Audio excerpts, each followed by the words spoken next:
MPNFL Netball Show.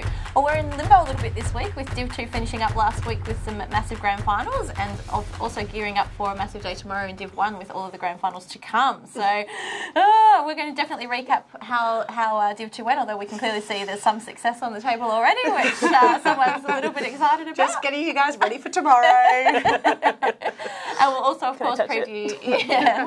we'll definitely preview our Div 1 matches coming up tomorrow as well. And we're welcoming some special guests to our show later, Nicole Hatchkis from Rosebud and Wendy Morecambe from EDS. So can't wait to have a chat to those girls and see how they're feeling about the big dance tomorrow. Might have to kick Wendy under the table a little bit. No, we might cop a few. Turn it up. Get me instead. We need Wendy, not me. I'm looking forward to meeting Wendy because I feel like you girls talk about her a lot. So it'd be good to put a face to a name. She's a great girl.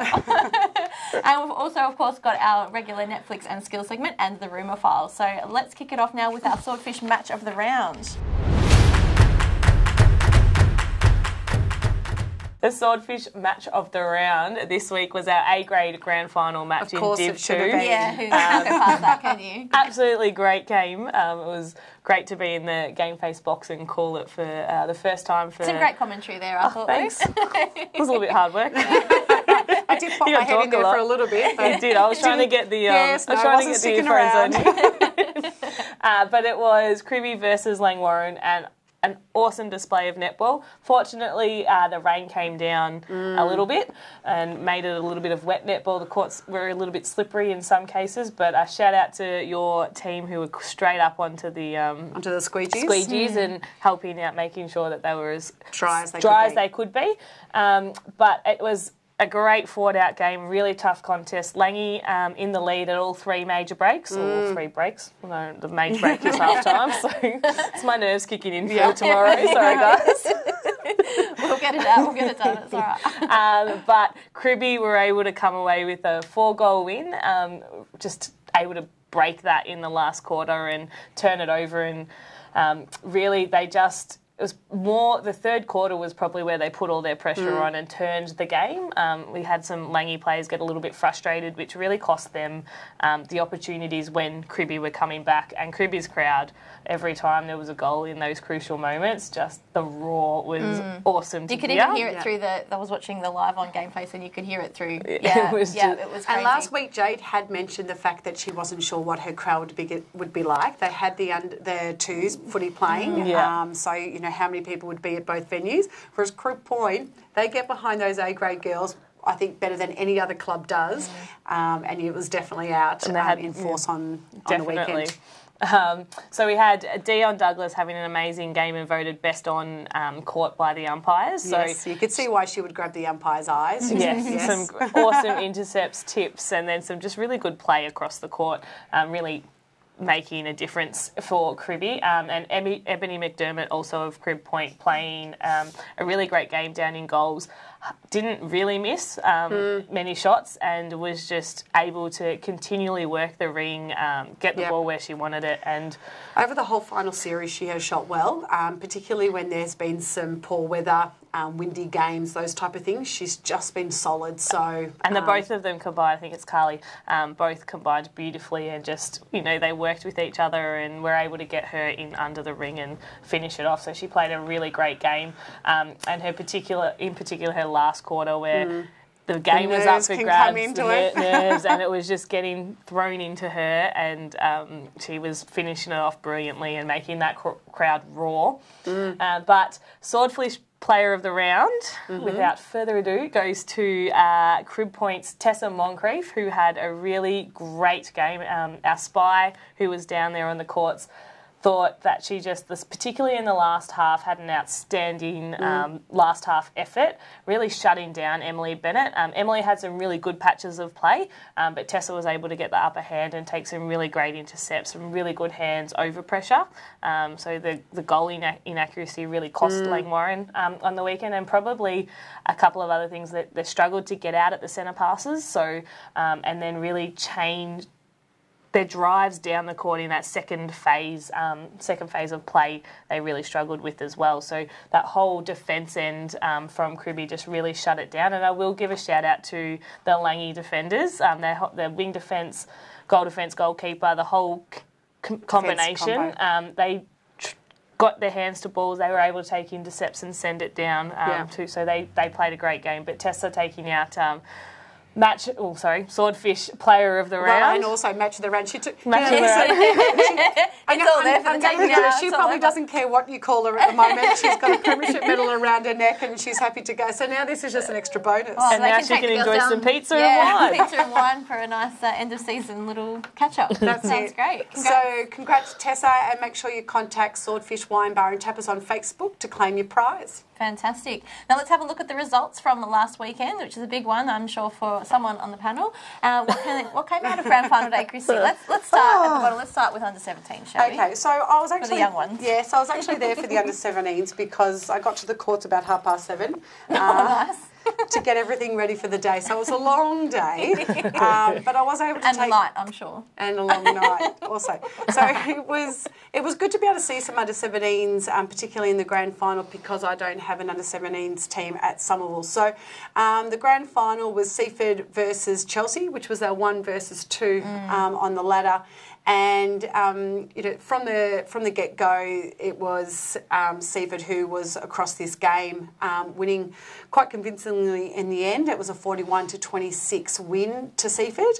And, there's just going to be a lot of the girls across both of these teams that are going to filter up into senior netball. And that's going to be the best thing that's going to come from this for our league, is having this pathway to senior netball. So congratulations to Hannah Greers-Watson, who was announced best on court from the umpires from Seaford. So well done to her, and I'm sure that they celebrated with lots of lemonades at the end of that day.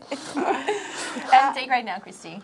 So next on court we had our first of our Coringal teams for the day taking the court, and this was probably early on, this was a ripper game. So it really, I think, kind of put the feeling in the day. This is grand final day. It was a 1-goal margin in the end. So that's unreal, isn't it? Yeah. So Coringal were able to take away the win. It was 27-26. Look, I think there was times where we thought that Chelsea might come back and take this win, particularly considering that Coringal had gone undefeated into this game. I was about to ask you that, were they undefeated in this grade? And I think Chelsea finished 3rd. So that's right. It's a great effort to get there, and then to challenge the undefeated side.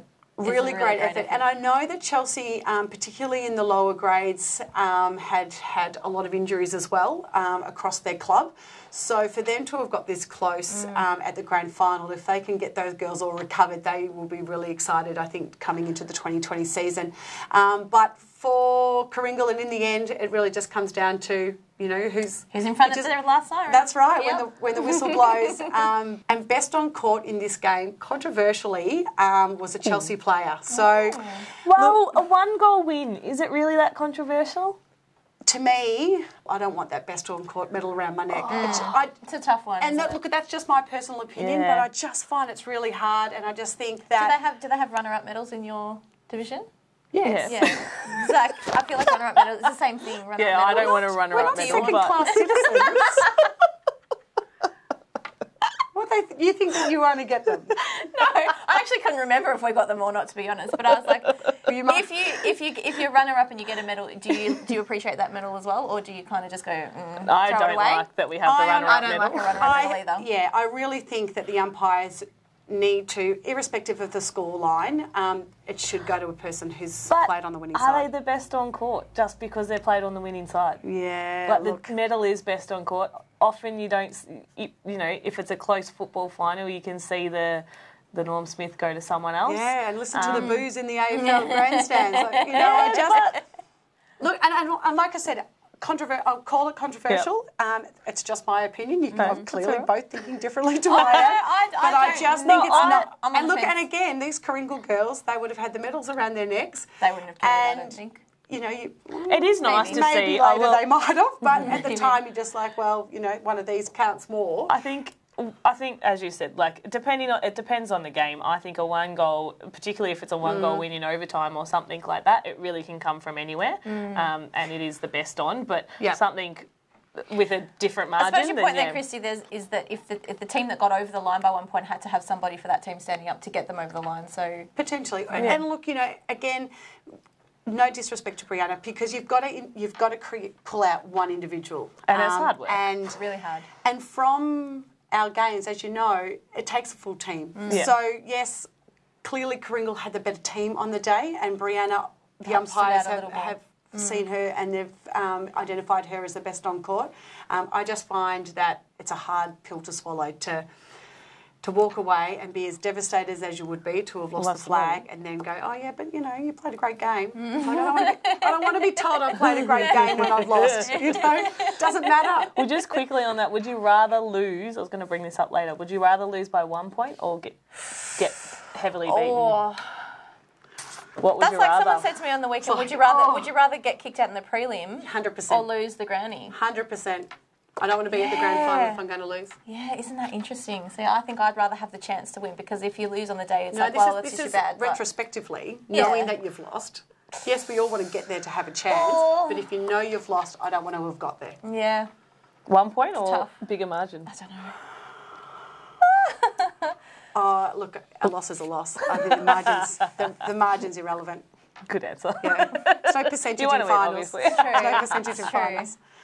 All right, moving on to C grade, and this was the red team versus the red team. So I tell you, how did that go? It was challenging from the sidelines. Just as a spectator, I found this really hard. So and as a spectator that hasn't seen these two teams, because I made it there for this game. Yep.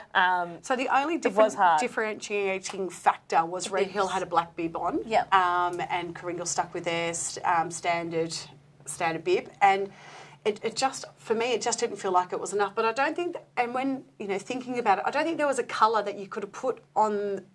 And I don't think it affected the girls that much. Yeah, maybe just us from the sidelines. I think it probably affected the sidelines more. Like thinking back, but you also know your teammates, so you're listening to voices and you're listening to knowing who's driving. But we're going to see a similar issue for the A grade game in Div 1 because it's Rosebud EDS and they have very similar colours. Well, they've got the same colours, very similar dresses as well. So it'd be interesting if that. You brought up a really good point then with the umpires, and I think that definitely could have played a part on Saturday, because there were a couple of times where I was a bit like, oh, which way are they? Yeah, you know, which way do you I call probably it? would have called something there if I was officiating that game, but then the umpire could have thought it was their own player. Yeah. So probably was very tough for the umpires to be able to Look, that's happened through the year. I know I've seen where girls have been called contact and they've actually pushed their direct teammate to a ball or out of the way or get to there, and it's like Whistler's like, I feel like I'm allowed to do that to my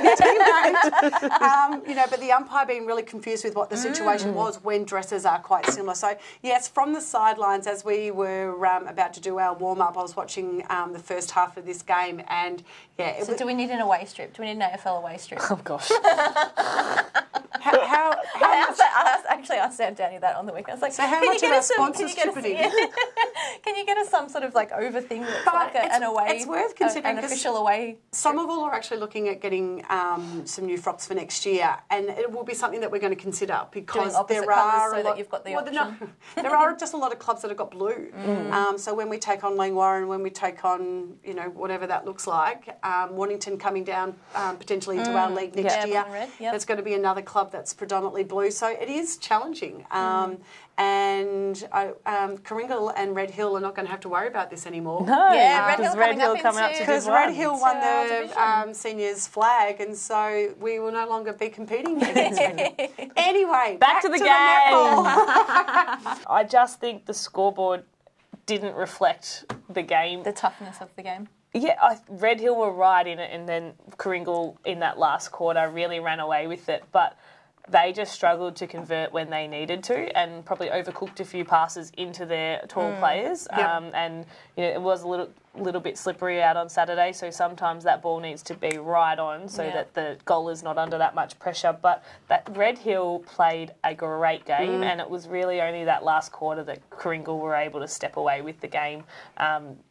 I would have loved to see them hold on to it and really put the pressure on in that for that whole last quarter, but it wasn't to do, obviously. But I just think Red Hill played a cracking game for 3 quarters and unfortunately weren't able to come away with the chocolates. But credit to Kooringal, they just chipped away and every time they took a turnover pretty much converted the ball. So you'll be seeing Red Hill on your courts next year, and I can tell you right now... We got stilts ordered. Yes, 100%. It's exactly what I was going to say. We're going to get recruiting. Across all grades. We went to the shortest teams in our grade too. They are very tall, athletic girls, so good luck with that. Oh, awesome. It's all right, we'll stop the ball somehow. Well, as Kooringal did on Saturday. So next game was my game. Yay. So we turn the video off now? We just do this. Yes, so I did bring in the props. So I bought the flag, I bought the medal, I bought the cup. No, congratulations. Thank you. It was Very exciting. It was a great game. Unfortunately, we weren't able. We had some technical difficulties, so we were only able to bring the last quarter to the home viewers. So I do apologise for the girls that were. Yeah, I saw a bit of Facebook comments. There was lots of posts. People keen to know. A few people at home with their little new bubs. It was fantastic to be able to bring the cup home. But like as I've said throughout all of the year, we were not confident coming into this game right up until taking the court. I think your confidence. I don't know if it was misplaced confidence. The way you came out in that first, it was 5-0 in the first quarter. And if you had have had the cameras rolling at that time, you would have seen the players, myself included. We were looking at everybody else who was on the court and just thinking, what's happened? Because it just wasn't the start that we had anticipated. And I think Kooringal were also doing that themselves. They were a little bit just like, what do we need to do? And they were able to settle it a little bit into that first quarter. I think the score may have been a 5-goal. That may have been where they started to turn on and went into the lead with the quarter. 6 goals, I think, off the top of my head from memory. But you guys just came out firing, converted, took the intercepts, converted well. We really did our homework for the game, and we had some really key things that we wanted to focus on throughout the game. And it was funny, on the Friday night leading into the game, the Summer Girls did our traditional Friday night. So after filming here, head home. Every single one of our girls pre-game, we're all on the couch. We're all just watching TV. I did see that. A little bit of this. And we're all having our red wines. And it is a pre-game ritual, and it's just Snapchat after Snapchat of all of us just relaxing with our wines. So we did that. It was like, right, we're up and about, and we're really excited about it. And then on the TV with the football, they were interviewing, I think it was Geelong, and they said, look, we've got to keep the intensity. We've got to have high intensity, but you've got to have the composure too. And straight away, there was the messages going around and say that is the key for tomorrow, is that we need to have intensity, but if we lose our composure, which we had demonstrated through a lot of the season, we were very prone this season to turn on each other, and I think it was a lot of the times from the pressure that we're applying on each other and the expectations that we set and where we want to be. And if we're not living to that, then we can sometimes self-destruct. I think... we took the court and we weren't going to do that I was going to say, today. on the back of that, there was a lot of on-court highlight, particularly there was one that stuck in my mind. I think she missed the high five, Amy, in goal, and she was over on the other side of the court, but she made the effort, and it was a throw-in for Kooringal, made the effort to get to you, high five, and then go back and defend. Was that the one that she nearly dislocated my elbow, or another one? I don't know. It could have been another one, but I was like... Because we were so up and about, I just went, oh my goodness, Amy, I think you just nearly dislocated my elbow in her intensity to do the high five. But yeah, so it was the best display for our team all year. And if you're going to do that... You want to do that in grand final. You do it on the grand final. And for Kooringal, do you think there were a little bit of nerves perhaps coming in? They had probably a lot of the expectation coming into the game. Like we've spoken about whether you go through and have the all the way through or whether you have the missed games, which you guys are going to see whether that makes a difference with you. Look, I think it would have been tough for Kooringal because they had gone through the whole year undefeated. They played the first one and then had the week off. Then they play another one, had the week off.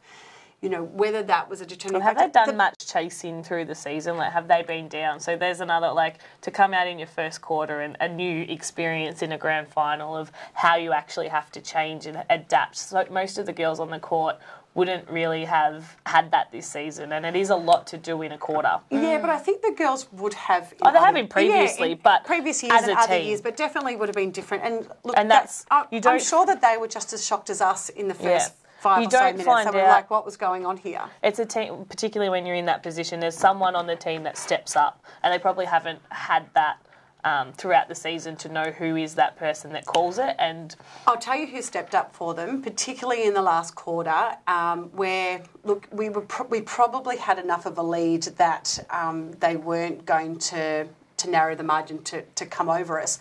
But I'll shout out to Mel Cotter. I was about to. She had the most amazing game. She was look, awesome. she can hold her head high. You know, if we spoke about whether a best on court would go to another player.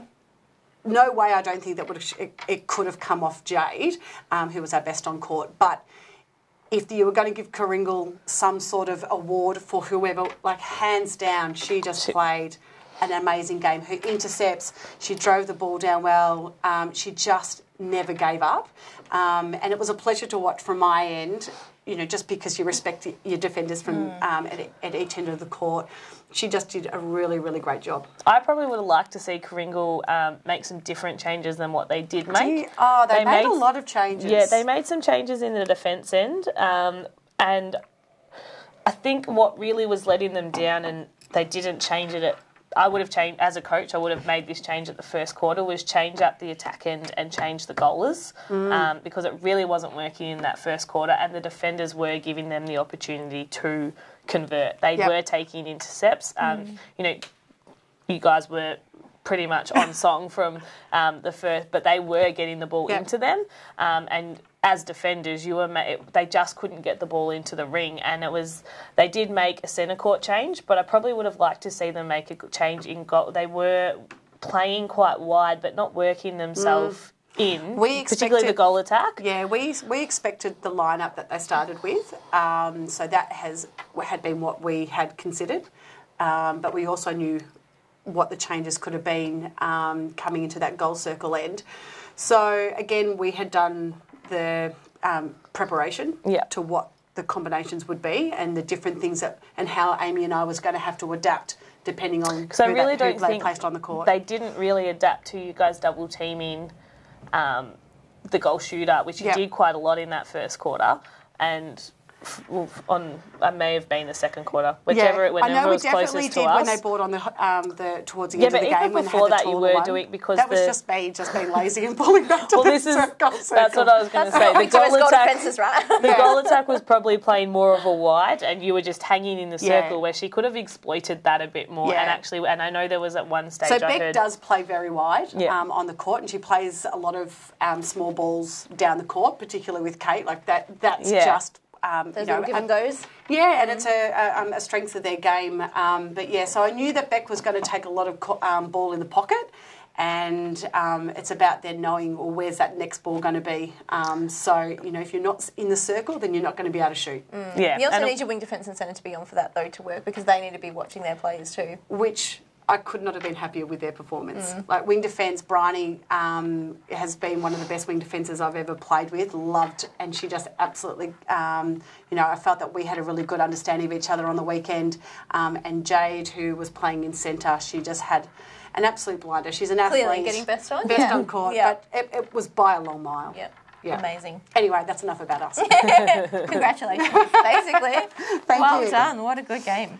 And then we had the big one. So with Crib Point versus Langwarrin in the A grade. And we heard a little bit about earlier with the swordfish. With the swordfish. Match, yes. Look, and this game didn't disappoint. This is exactly what you wanted from an A grade game. Yes, there was a bit of wet weather that came through. And like but you want, not that you want wet weather, you want it close and you want it coming down to those last couple of minutes. And it really did. 100% it did. And, you know, so every game had some sort of water break that was during the game. And look, at this level, these girls are just going to be able to play on and not get too phased by that. And, yeah, so this was really a game that came down to, you know, the end in the last quarter, and it could have gone either way. And I think it was probably, for me, Crib Point and their... not necessarily their fitness, but I think their health a little bit in the end. Like the Langwarrin girls, there's a few of them who really would have stumbled over the line towards the end.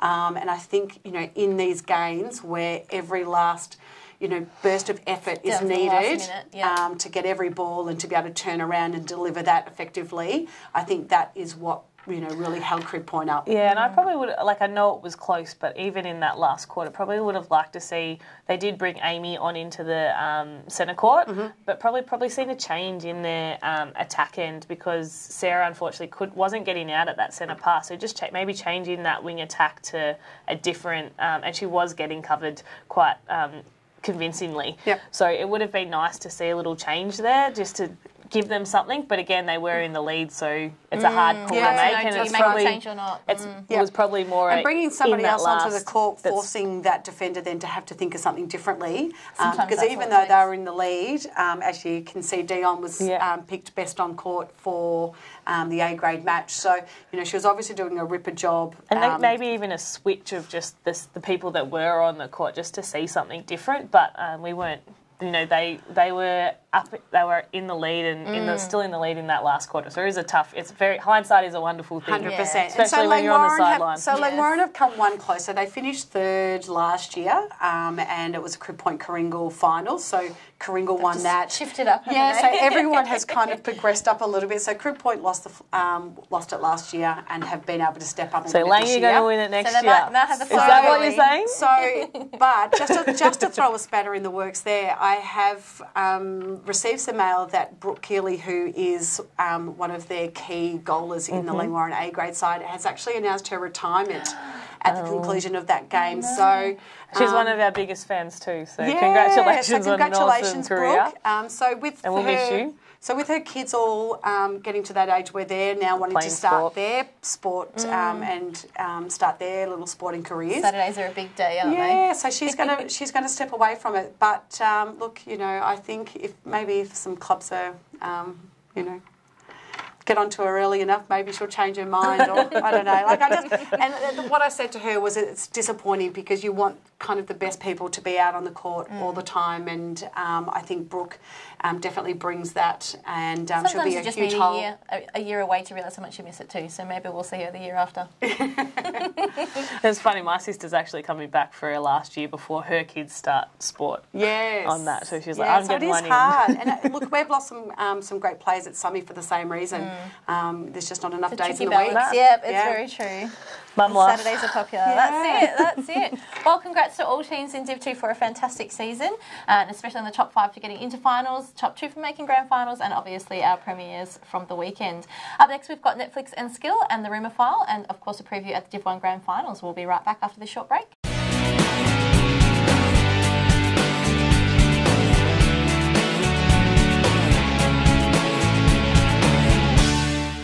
Thanks so much to Swisslocker for their ongoing support.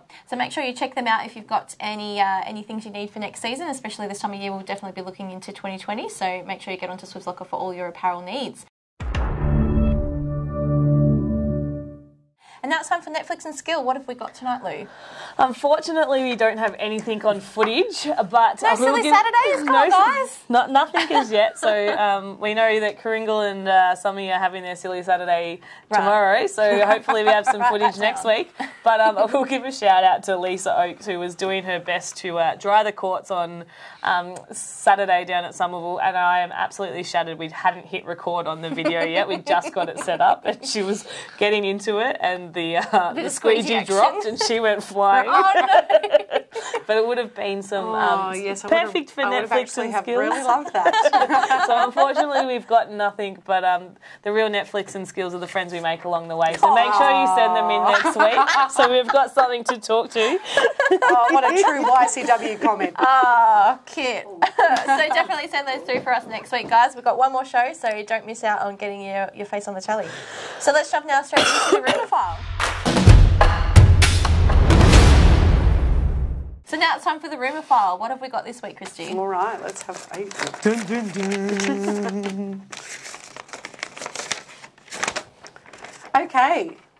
Division 1. Which Division 1 club will be losing an A-grade player for the early part of next season due to the 9-month injury? Well, I love that they've already committed to the second half of the season. Yeah.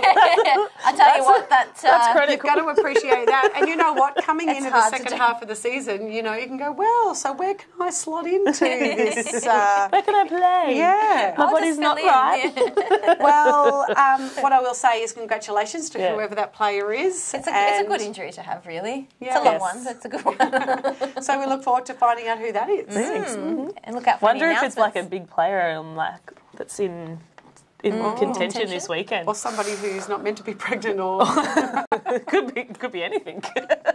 we will soon find out. Okay, and Division 2. Well, which Division 1 coach from 2019 has signed with a Division 2 club for season 2020? Now, I'm going to say that this has already been announced during the year, so... during the week. Oh, But we alright. do get the rumours Hang on a sent in. So we honour our rumours and we do... we're all right. So I'm going to say this would have to be Kylie.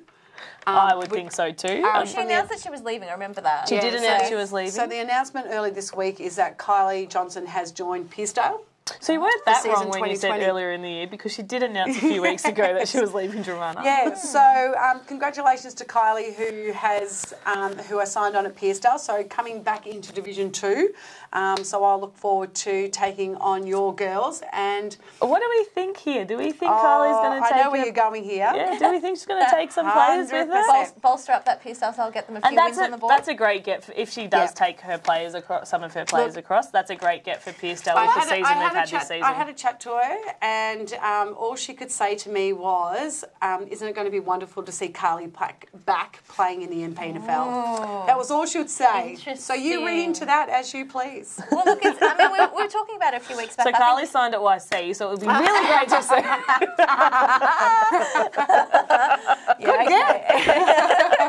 You have said that was your aim for the year. Good recruiting.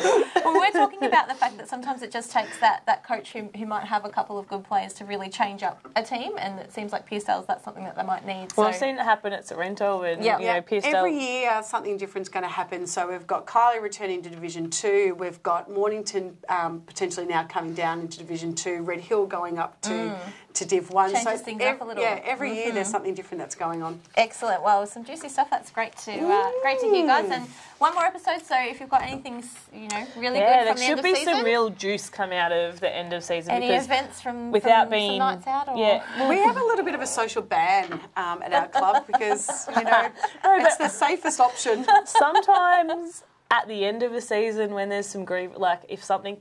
Some grievances, do you think? Well, if something doesn't go the right way, club reviews? Not even club reviews, but someone might not have got time on a court in a final, and we've got 2 tomorrow. Send me through some messages if you are. They might. Yeah. That you want to talk One about, more or we episode. can Let's throw air out there for all next the dirty week. laundry, sure. So up next, guys, we are previewing the 2019 Division 1 Grand Finals. Cannot wait, as well as welcoming our guests Wendy and Nicole to the panel. We'll be right back after this quick message from Frankie Media.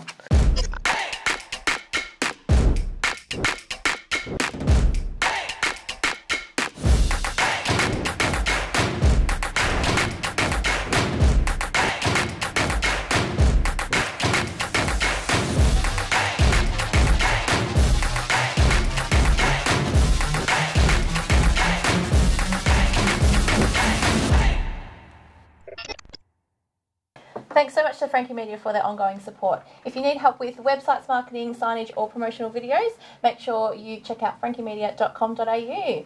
Now, what a massive day we have ahead of us tomorrow as we welcome the Division 1 2019 Grand Finals. I'm getting very, very excited. I can't even get my words out tonight. And then we're welcoming to the panel, as you can see, we've got Nicole Hadkes from Rosebud. It's their 3rd season of player coach. And we've got Wendy Morcombe from EDIAS, who is our C-grade co-captain and just all-round club champion, really. Been there since the start, one of the originals. So, yeah, great to have you girls on the panel. League BNF Thanks as for joining well. us. Yes, Lee BNF. Yes, throw that in there. Yeah, thanks, Lou. Good. Let's just get her up. Yep, great. The Wendy show. Yeah, let's do the Wendy show. Sounds great. So we'll delve into the A-grade game shortly, but first we're going to have a look at the under-17s and see what's coming up tomorrow, Lou. Yes, so I was actually able to catch the end of this game on Sunday that we played. Early, yes. So it was a really tough game. It was close from what I know from the whole 3 quarters, and then even when I got there in the last quarter, it was only a goal, I think, the difference, or maybe it was 2 goals when I got there.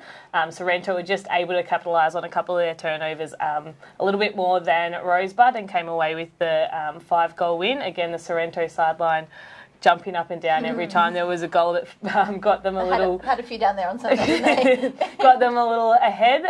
But that was a really great game and a really great display of what's coming for our league with these under-17 girls. So even though Rosebud didn't get the chocolates, Nicole, I'm sure you guys are super proud of them and can't wait to see what they bring over the next couple of years as they start to grow and mature and really come. I know I think one of the Sorrento girls was playing in their B grade this year, and I think from when we had Sally back on the show, she mentioned a couple of girls had the opportunity to come up. So it'll be really good to see in the coming years what happens in that 17s comp and as they come through our other grades. But this week we have Sorrento versus Mount Eliza. Mount Eliza undefeated, going in undefeated, so it's going to be a tough task for Sorrento. But it's 1 versus 4 by ladder position. Which I think is just one of the only ladder positions that have finished that way. Yeah, one of the grand finals. But the interesting fact with that was 2, 3 and 4 were all on the same point, so it only percentage separated them, so it really could have been anyone's for the taking in that 17s competition.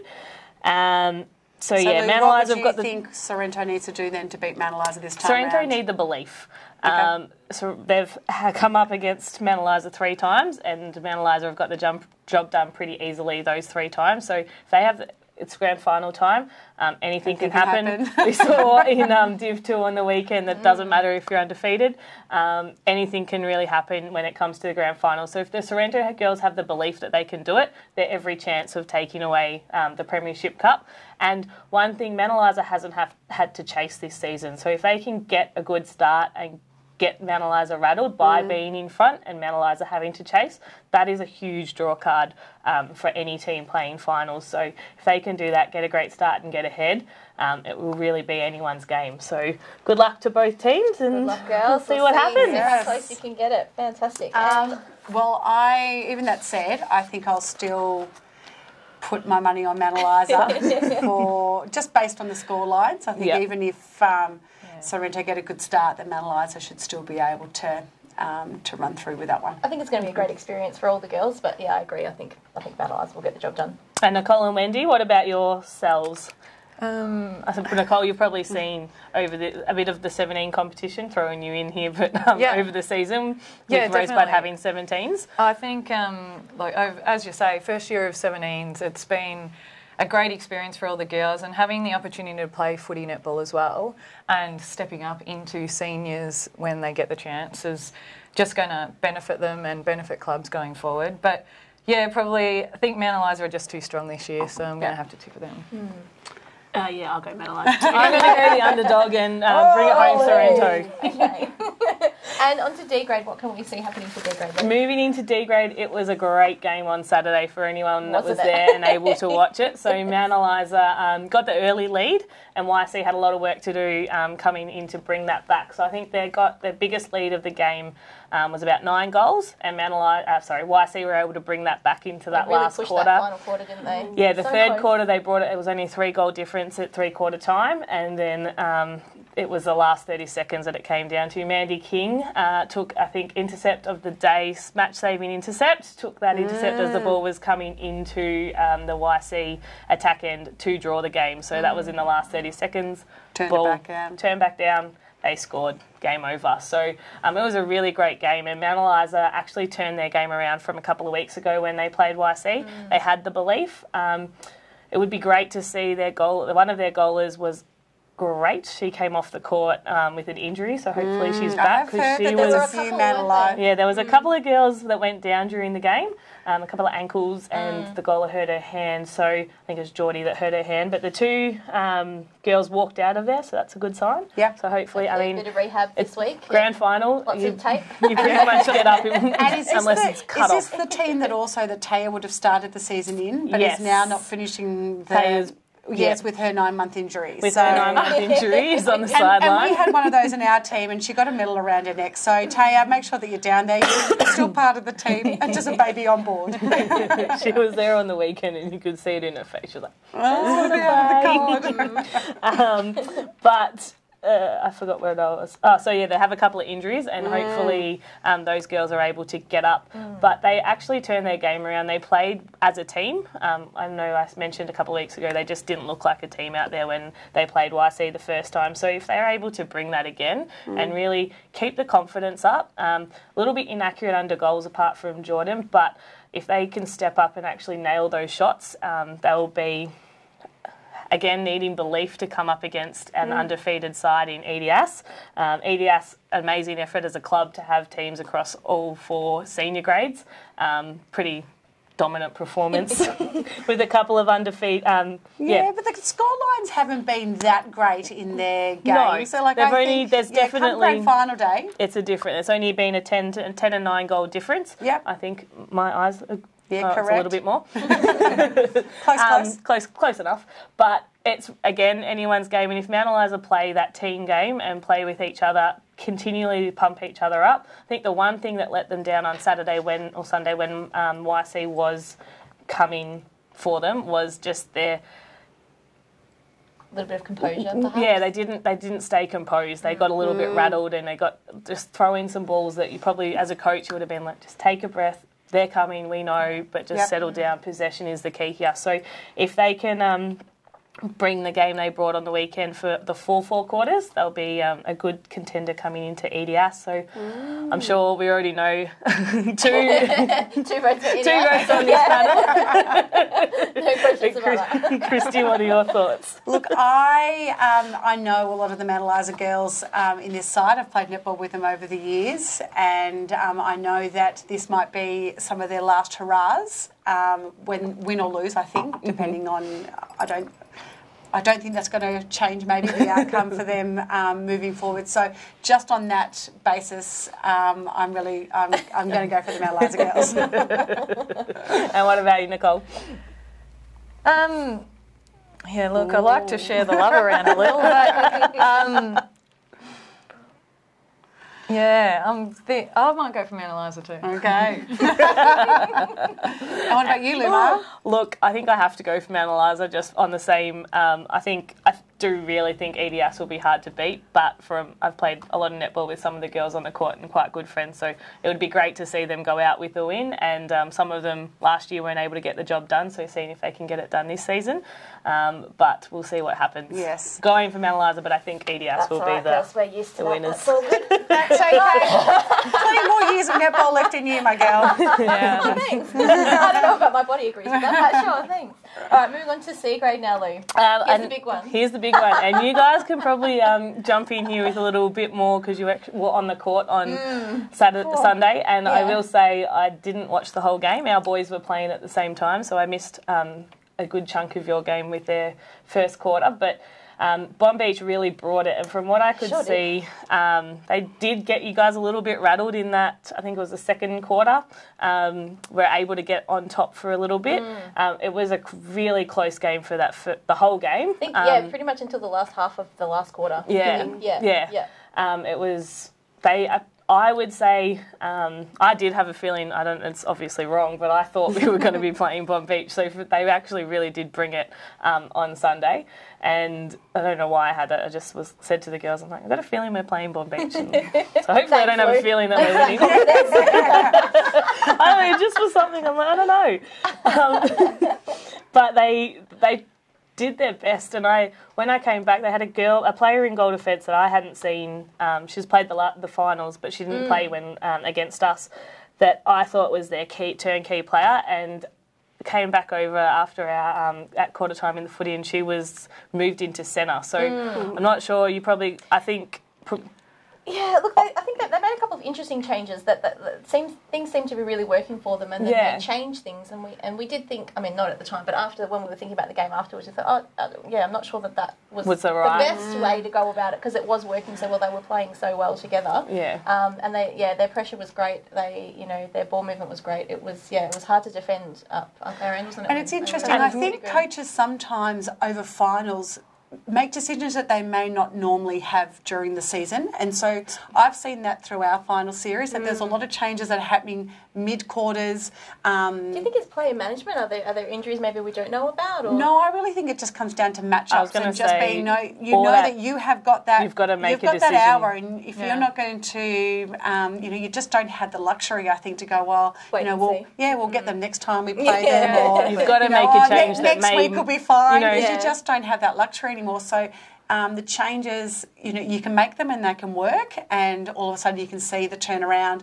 But if they don't work and that gap widens, it can be a real detriment, and it's very hard then to follow that back. So it's been interesting that you guys are saying that it's happening to you guys as well. Yeah, well, because there's a lot of changes that have taken place across all grades. And I didn't see the whole quarter. I only probably saw the last 5 minutes. So, at the start of the quarter, it may have been the move to make, because when you're that close, you do need, what are you going to do? You've got to make a change, and if it had worked, that would have been a hero move. Yeah, but sometimes I think the coaches just have to back the decision that they've made too. There's back the player in. Correct. Yeah, that's right. But I think she was the biggest difference in that defence end, the one taking the intercepts. And I think the one thing that Bomb Beach did do on the week, and do struggle from playing them, is it's a lot of cross-court movement through the centre court, which can be picked off, or it does make it harder. It's a lot of ball movement to get into the ring. But Sully, she shot beautifully again, and she is dominant in there. So it's very hard to stop her. So once they get the ball down there and get it into her, it's pretty safe in her hands. But it's interesting you saying that though, cross-court play and that, really easy to pick off. These are things that you wouldn't have heard about in C grade 4 or 5 years ago. It just shows that the level of play that's happening in these lower grades, the quality is there, that you can't just risk crossing a ball across the court, that someone's going to come through and take that intercept. It's definitely filtered down from the 100%. A-grade competition has done so much, and it's exciting to hear. Yeah. And then moving on to this weekend, the biggest game of the week. Yeah, sure, let's roll with that. So Christy's just going to fall asleep for the next couple of minutes. But YC versus EDS, first versus second. So again, D grade was also first versus second. I'll just sit over here with my drink. We were lucky to come away with the win in the semi-final, and the 2 round games EDS were able to come away with the win. But all games, particularly the last 2, whoever's got super tight, whoever's got the good start has been the one to hold on to the lead and take the chocolates. So again, the first game was a couple of changes. The lead changed quite a few times. I watched it through the app on Queensland, so you guys can probably say a little bit more. But I know we had an injury and just ran out of legs, and you guys took on in that last quarter and were able to take the win by about 6 goals in the end. Four. No. 28-41. Yeah. Sorry, I was looking at the wrong one. Yeah. Yes. I think that one doesn't really count. Just throw some numbers out there. It was one of them. And then the last 2, you guys got away in the second last round with a 4-goal win, and we took the semi with a 4-goal win. So I feel it's going to, whoever gets a good start is going to be the one that can hold on to it and take the chocolates. So I know that's what I'm going to be saying to my girls. I know earlier in the season we talked about the premiership quarter too. So for us, it's definitely been the first quarter. Yeah. So yeah, really interesting to see how that works across the rest of the grades too. Yeah, it'll be And I know you guys had an amazing. We made some changes and were able to pin that back in the third quarter of our last game. So there was only a 1-goal difference going into the final quarter, and it's going to be anyone's game. It's going to be a great game in netball. Set up well for a grand final. Yes. It is, and it really the last 2 games that we've played have been just great games of netball, particularly for a C grade competition. So You obviously know who I'm And you know going for, and you know who these guys are going for. It comes down to us, the unbiased opinions on the panel. Remember who you're sitting next to. I might be doing some under the table. Break Wednesday's leg. And it was funny because as you were talking, I'm like, and what's the B grade game? Oh, look at that. So you know what? Just to be impartial, I'm going to choose YCW for this match, and I might go with EDS for the next one. 101. You game, Nicole? Or? Yeah, look. I reckon I'll choose Edie for this one, only because I've been kicked under the table. There's the door. No. I like being the underdog, so I'll take that. Yes, very true. But just probably one point, and I'll get in trouble for not mentioning this, so I will. There's a couple of girls in this team. Most of our team are going for back-to-back premierships, so that would be nice, but there is 5 that are going for back-to-back-to-back. And so they're pretty hungry to make some history for our club and get that win on the board. So congratulations to those girls. It's a pretty awesome effort. I think Christy's probably the only one on this table that can beat that. Smiling over in the corner over here. Like the shishi cat. Yeah, good luck, girls. Yeah, So we'll move on to B grade, and again another YC versus EDS, 1 versus 2. But EDS undefeated going into this final game, and probably really beat us convincingly in the semi-final. The girls struggled to fire in the first quarter, and the lead, we went out with a strong lead in the first, and then we weren't able to get it back. And probably they just didn't settle into the game as well as they have been in the past. So again, on Saturday when they were playing Dramana, sorry, I should mention that game first. Dramana, first quarter went out with the 6 goal. We were ahead by 6 goals in the middle of the quarter, and YC were able to settle. They didn't have a great start, a few nerves, but were able to settle and bring that back to be even at quarter time, which was a great effort from the girls. 6 goals down, and then they really put their foot down in the second and third quarter and were able to come away with an 11-goal lead.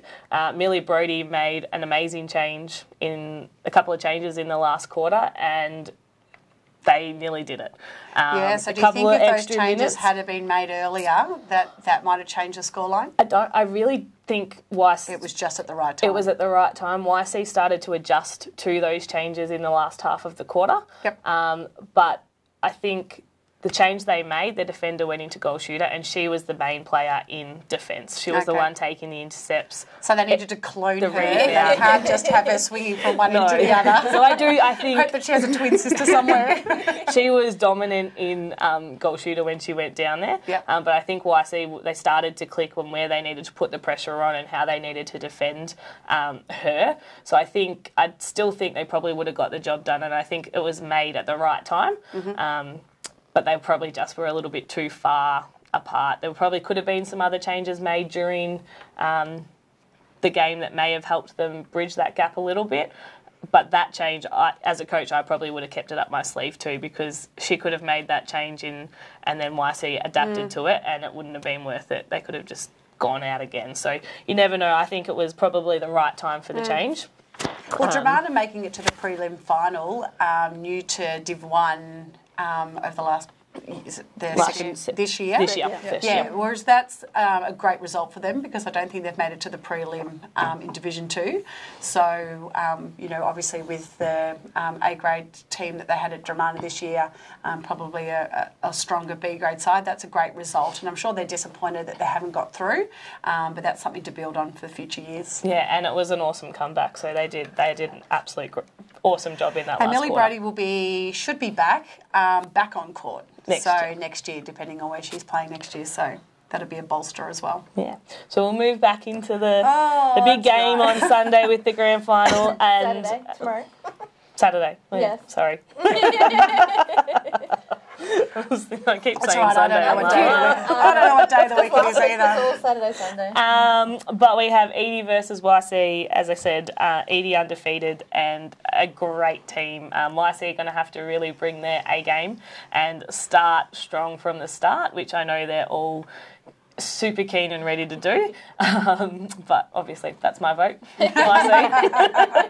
But again, it will be another great display of netball, and I believe Sammy and Wendy, you could probably my coach told me you've got one of your players back that's been injured.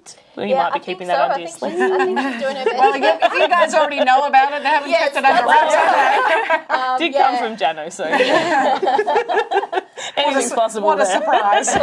She's actually a physio herself, so she's doing the best rehab on herself possible. So she's giving herself every chance, and she's just going to have to see how she put up last night after training and see how she goes tomorrow. Well, hopefully she's on the court because she's a great player.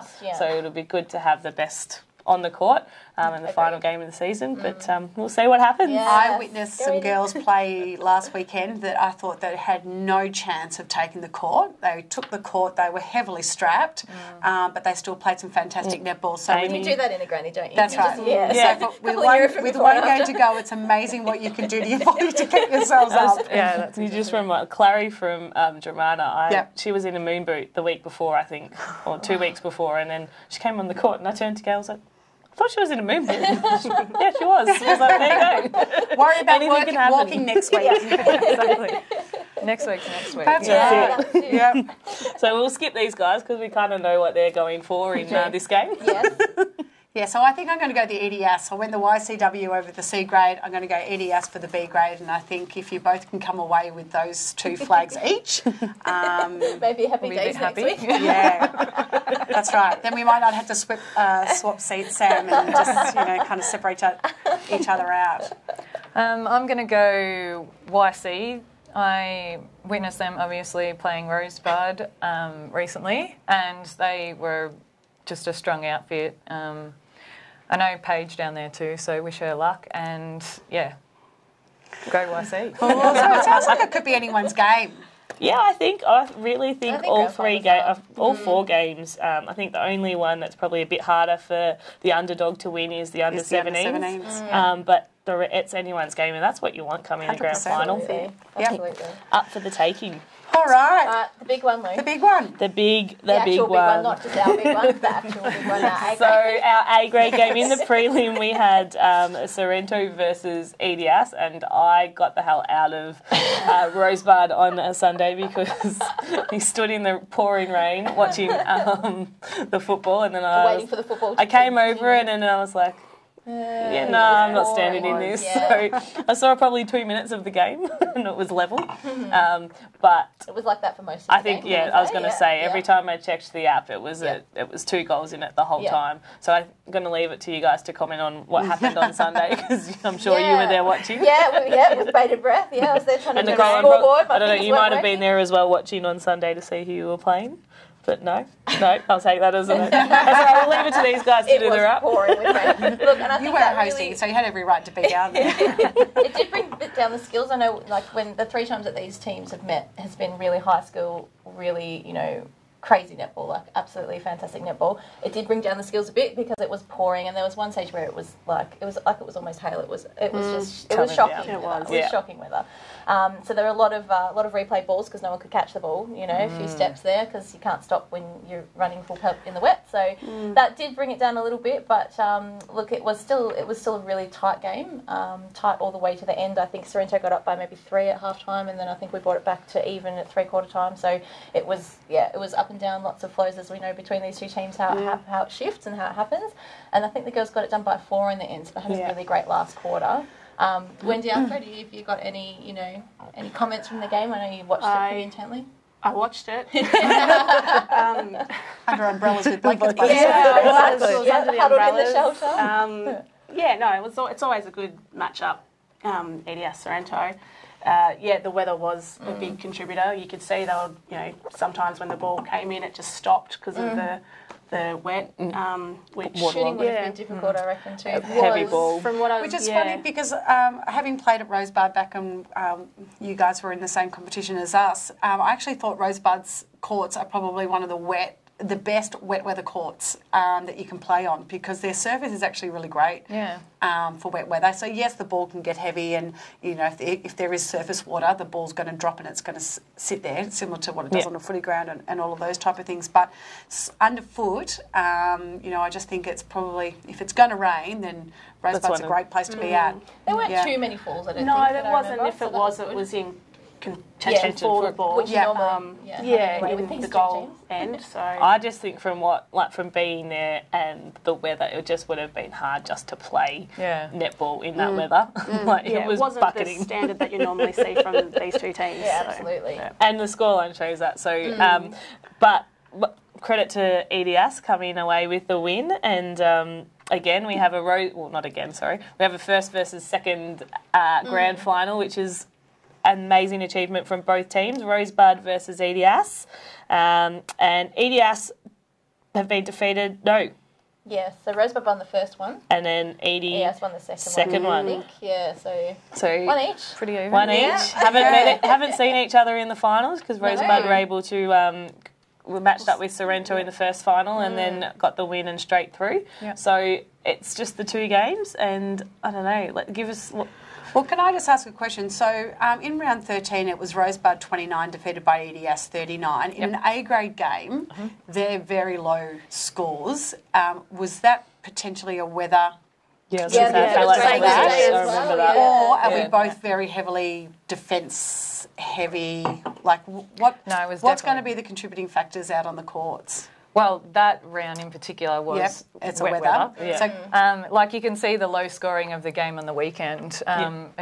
Probably by the sound of it, the exact same conditions. Yeah, sure. It was one of those games that you just didn't want to be out there. Sticks in my memory quite. Especially when it's only for 4 points and you're just like, you know... Call it even. Listen, I can tell you, I've been asked that question quite a few times during the season. It's like, well, I might consider that. You won't be doing that tomorrow, though. No, that's true.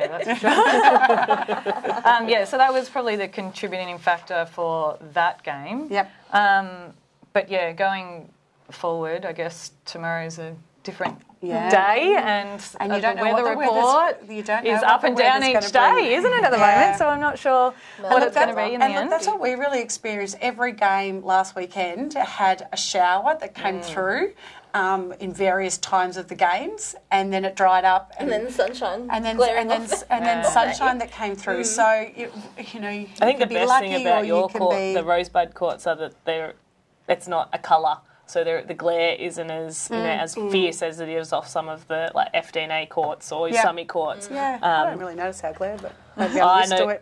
I just get sunburnt from it all the time. So I notice. Pale girl life. Relatable. Whenever the sun's out and it's a Saturday, I've got a red face. So. But having a look at the two teams, we've got some amazing players stepping on the court for both teams. I personally think the match is going to be won in the centre court. I think both teams have great defensive and goaling ends, but I think the match, whoever can step up through the middle. Yeah, whoever can step up through the mid court, and not saying that you've both got amazing mid courts as well, but that's where the game's going to be won.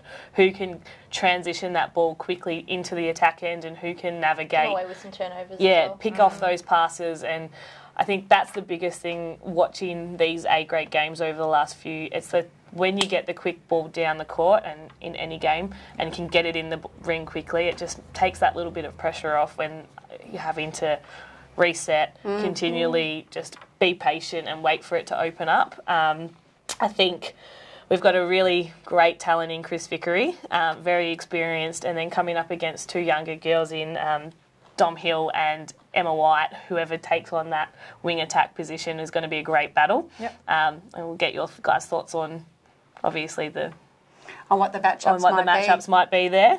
So do you know when, do the girls find out last night at training who will be starting, or is that something that's considered and determined on the morning tomorrow? Yeah, no, normally before the game we normally meet up, we do our pre-warm-up. Yep.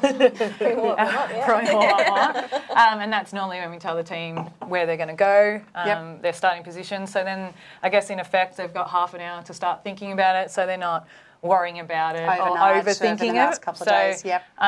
That's probably what we'll stick to, seeing we've done that all year. Yeah, don't mess with anything that's Don't working. change your pre-game routine. That's having a wine. Good girl. And what about EDS? Do you know, because I know that you were saying last week that your teams get normally listed on a Thursday, is it? We've got like who's playing. So Yep. if you need some extra bench players, because we've had so many injuries this year that that teams seem to change every week. But they won't know their starting positions. Same Until deal, the I believe, morning. until the morning of. And that was an interesting thing that you've said. So you have experienced quite a few injuries. Is that going to impact your girls come tomorrow? Good question. I don't know. I think. Ali asked a good question. Yeah, that's it. Look, we've had. I mean, Leah, our head coach, has stepped up to play this season because our normal centre court, Brie Hollis, went down earlier when we were playing Rosebud. In that first game with her Achilles. So that sort of filled that position, and then I think everyone else has sort of come back to strength, hopefully now. Yep. And then you have had quite a few injuries across the but it's club. more been the lower. I think the lower. Yeah, I was going to say because I know B grade especially. Yeah, I was going to say I remember the other week one of the C grade sisters went and played another game in B grade, Chloe which did, we didn't exploit enough. Yeah, she did. But that's an amazing effort to do the 8 quarters. Yeah. Will she be having to do that again this weekend? Look, or? hopefully not. I think they're hoping to have a couple of the girls back from injury. There were a couple of season-ending ones, but a couple that are doing their best to come back. To get back. I think a couple of the girls have come back from a little holiday. Awful time of year. Yeah. That discussion. Anyway, moving on from that. But yeah, I think the A grade girls as well. I think at the start of the season there was a bit of up and down with who was in, who was out. Schedules and all that sort of stuff. So hopefully now we're back to full strength. But we'll see how they pull. So who's going to be the key for you? Do you think tomorrow standing up to be whether you take that flag or not? I guess, it appears, the team we played against at the start of the year is not the team that they're putting out on court now. Yep. So I think, for us personally, I don't think there's really any matchup that's probably going to affect us because there is just so much depth amongst both sides that you're very versatile too. Yeah, we've got players that can play both ends and all through the mid-court and defence. So it's just going to be one of those things on the day that's going to have to match up as the day goes. And I think Loz will have some extra hungriness in her on tomorrow. With 10-year anniversary of the first premiership. I think she's the only one from that team. Yeah, correct. In the team now, so I think the only one still playing as well. So awesome effort. I think a matchup that we'll all be looking forward to seeing is Karis and or if there's one of your other defenders coming in, but Karis and Loz definitely how that works and the different. So they're both very agile and quite tall, and how that. But also very experienced and have been around the competition for a long time. So both of them will have that hunger to how many other opportunities are you going to get potentially in your career to get to that flag. And they've come across each other now for a couple of seasons, so they know each other's games. Yeah. So for the last 4 games. Yeah. But even Eliza playing down there on the weekend, that throws another, card to the mix. Yep. So, as I said, we don't know what team we're going to come up against. And I think for both sides too, because you guys are the same with the flexibility and definitely, versatility for sure. Yep. So in the end, all you got to do is beat your opponent. That's it. And hope that everyone gets their goals in. Yes. No pressure goals. It's amazing that goals win games. So Cole, going back, so you guys won the Premiership 2009, is that right? Correct. And how have you guys gone since then? A bit of an overview. How are you going with your finals appearances? Yeah, I don't really think we've had many, if any. Last year we finished 4th in A grade. I don't think there's been, I think a couple of under-17s throughout the years, but no, last year we finished 4th. We ended up playing Seaford, who have now gone to you guys and have done well this season too.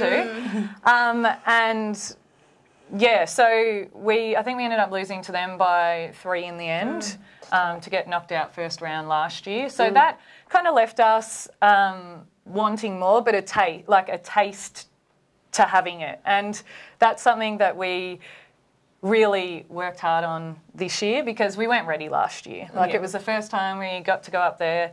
I guess Edie's a bit different, winning the last 5 premierships, but with us, it's everyone's worked hard and. Yeah, and you did things you did things differently this year too in your off season. So you've played in some midweek competitions with your team. I know that you were training then after that comp finished twice a week. Just to maintain that momentum. So have all of those things been very strategic from Rosebud, or was it just kind of organically happened that way? No, I guess, again, just having the toe in the water last year, we went back and we asked for feedback from the girls and took that and decided what approach we needed to take. And I think our biggest thing was getting connections and becoming a unit. And that as a club has now got us, we had 4 teams. I was about to say, I think as a club it's been extremely successful since 100%. under 17s. I think D grade just missed out. C grade, B grade, A grade, all in finals. So definitely. An awesome achievement from the club. Yeah, something that, you hope to achieve and I'm sure you guys things all understand that. But at Rosebud it just hasn't happened. And, that's, I guess, something we looked at and addressed and we worked really hard at. I think the commitment level is because where we're at. Training twice a week and, I guess, creating that environment that no one wants to miss out. So if you've got all the girls if you've got all the girls that show up and you become a family, then you don't want to miss seeing them on a Monday or Tuesday or Thursday. You don't want to not be there and let them down. Exactly. It adds a different level of commitment to it as well. Yeah, definitely. So you had you've gone straight through to the grand final. So you've had the week off. 2 weeks off. Yes, the first week and then So do you think that staggered progress into the grand final is a positive or a negative for the club? I think look, you can probably look at it both ways. The way I'm going to look at it, though. Good call. I'll look at it the same way. And they might look at it the wrong way. No, B grade and D grade EDS will probably look at it the same way too. I look at it as in, well, you've got a lot of equal between mature players and youth in your team. Yes. I love the fact that you looked at me when she said mature players and that end of the table for you. Just sharing the love. That's fine. I'll take it. I think of you. I can certainly take it. So I think for us, not having to push through those games, and then I guess in effect EDS they've got a 6-day turnaround to get back out on court, and they don't have their Sunday to normally recover and hang at home. They're going out and they're having to do their normal day job on Monday. So maybe that'll play effect. And, well, as I said to my girls, a couple of they're like, "Oh, should we train?" I was like, "It's up to you guys. You've played an 8. We hadn't had a bye since May. You've played." Since the end of March, you've trained every week. Yeah. I don't think you're going to forget how to play netball in 1 week one day. Yeah. You can train if you want to. Well, but in preparation to the Div 2 grand final, Crib Point did play a practice match in their week off, just to get themselves in. So just to keep the momentum going. So look, everyone does it differently, and like you said, you can spin it any which way that you want, and you'll be able to pick pros and cons on all of it. So it just depends. I think you've got to be in the right mind space, and you've got to be ready to go. And I think it depends on your team and what they want out of it as well. Oh, I would have loved some extra weeks off. Right now. A little bit of extra resting time. Yes. And how about EDS, Wendy? I know everybody's always talking about us in not always the best way, but there is a lot of success. There's just a lot of jealousy there. I was going to say, don't worry about that. I'm backing on my girls always. They're like, you know what? I hate playing Edie, but I love it too because it's just such a good game. And it's more. They're like, I don't hate them. They're so good, and that's probably where it comes from more than anything. People, everyone wants to obviously beat you because you're the pinnacle of our comp for league so long. long. Yeah, well, on that, I was about to ask when's the last time that A grade missed a grand final? It was the first season which we played in the Peen League, so that would have been 2010. Yeah. So they've made the grand final. It's the better league. It was very early. Just more evidence of that, just right there. You sound like all the guys on Facebook. In that year. Just FYI, I played the B grade and we went undefeated. Okay, I wasn't in that league then. We actually were there. Pick and choose. I was in a different club. We were actually there in replace of Somerville. There you go. So, I wasn't at Somerville at that stage. Yeah, so. we replaced them, and yes, I remember the knockout for that one with Tyab and their nip. And they still nip, don't worry. Alrighty, Sammy. So we just heard from Wend on EDS, and is there anyone in particular that you think is going to be a standout player or is a finals specialist for Edie that may be the difference on tomorrow? I think they all. they all step up from going on. They've all had a lot of experience. Some of these girls, I think Karis has had this would be going into a 6, hopefully, potentially. Have a try for it. Yeah, so they all know what to do, and that's why they're in A grade, and that's why they're there. I think the mantra of champion team beats a team of champions sounds like from both clubs. That's the ideal. So it'll be very interesting two champion teams coming up against each other tomorrow. Alrighty, Are you guys going to give some tips? Rosebud. Yes. Okay, Nicole. Wendy, would you like to give a tip on EDS? guessing? Okay, yeah, we know what my heart lies. I think this is going to come down to the wire. It's going to be a great game, and we've seen EDS play in overtime already. I don't think we're going to go into overtime. I think Rosebud are going to get the job done by 4. Just for history's sake, I love the notion that there is an anniversary involved in this game, so I'm also going to tip Rosebud. I think the margin's going to be fractionally closer, so I'm going to go with 2-goal margin, and I think that's going to change hands during the game, but I think Rosebud just coming away with it in the end. In the last, it's going to come down to those last few minutes for It sure. sure will. It's going to be a massive day tomorrow. Well, thanks so much, Nicole and Wendy, for joining us tonight. It's been been really great rehashing some old successes, and we'll see who gets the success tomorrow. It's going to be definitely a great contest. We can't wait, and both clubs equally deserving of that premiership tomorrow, so we'll wait and see what happens. On that note, it brings our show to an end tonight, so best of luck to all of the clubs playing tomorrow in Division 1 for the big one. especially and we'll be back next week for our last episode just to wrap up what does happen tomorrow, so hopefully Lou and I won't be, That's all right. Whatever happens. It's been a great season. It has been a great season. So cheers to you guys, and thanks for joining us. We'll see you next week. Good luck, everyone. Cheers.